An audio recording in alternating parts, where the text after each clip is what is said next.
Hello guys, I'm back with another video. So in today's video, I will unbox and give my review for Redmi Note 5 Pro. So if it's your first time in this channel, do subscribe and tap on the bell mark. Without any further delay, let's get into the video.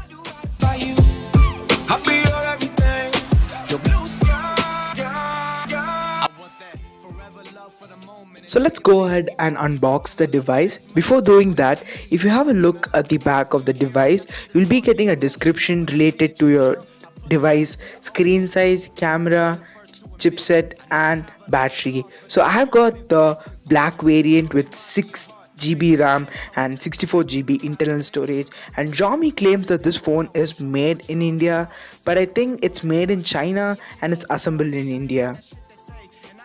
So once you open the box, the first thing which you'll be seeing is a white cover which will be having your phone's case. Then it's gonna be your device itself. So initial impression about the device. The device is well built and the black color is really good. And it's quite slippery too. That's why I think Xiaomi included a phone case.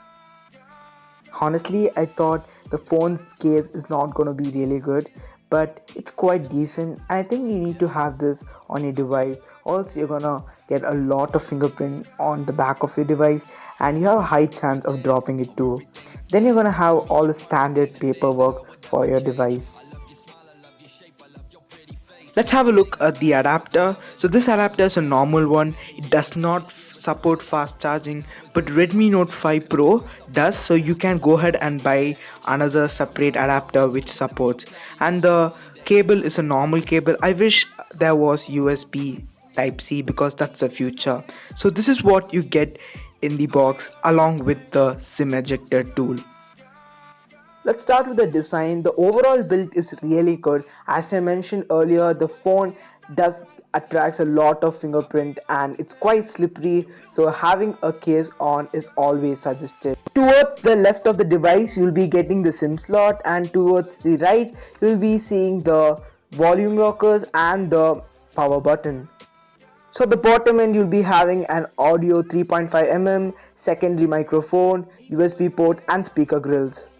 At the back it's got a vertical camera setup, fingerprint scanner and the MI branding. It's got a 5.6-inch display, it's quite big and it's definitely not usable with one hand. So we have a 20 megapixel selfie camera, earpiece and front facing flash. So this phone has got the 18:9 ratio. Because of that they have gone with the on-screen navigation bar. So let's talk about the software and performance, starting up with the software. So this device is powered by 7.1.1 Android Nougat. So this is running on Xiaomi's MIUI and its current version is MIUI 9. So MIUI 9 seems to have small bugs, but there's an update for 9.5. If you do that, you can just clear all those bugs. So the disappoint factor is Android Oreo update is not yet come to this device and I hope it comes fast.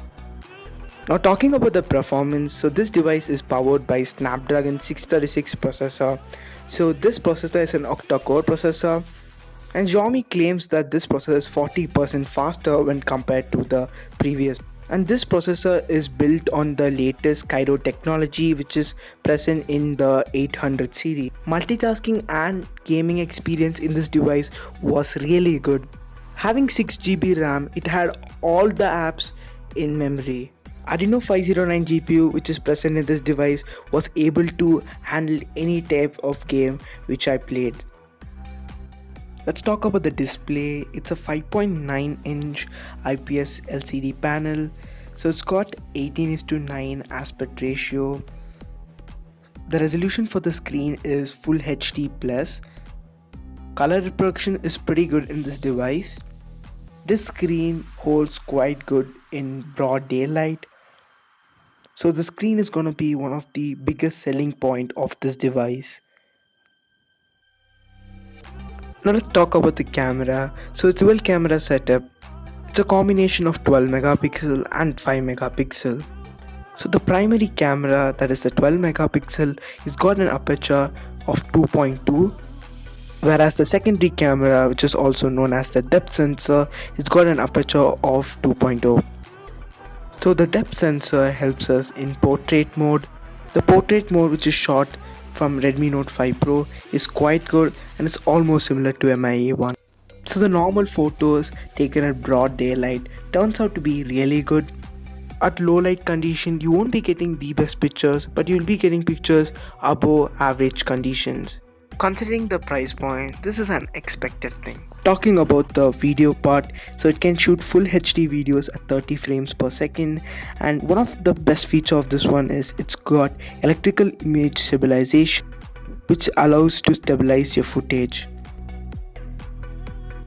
Talking about the battery life, this is one of the most important selling point of this device. It's got a 4000 amp battery. With a single charge, your phone will be able to run for a whole day. Additional features like face unlock and fingerprint scanner is quite good too. This device will be available in two variants, one with 4 GB RAM and another one with the 6 GB RAM, following with 32 GB internal storage and 64 GB internal storage. It all comes to one question: is this phone really good? Yes, this phone is one of the best budget phone you can get for 14,000. So I'll be leaving the link in the description from where you can get this device, so check that out too. So that's it for the video guys. If you like my review, do subscribe and tap on the bell mark. Until then, it's me signing off. Like, share, subscribe, and don't forget, peace out.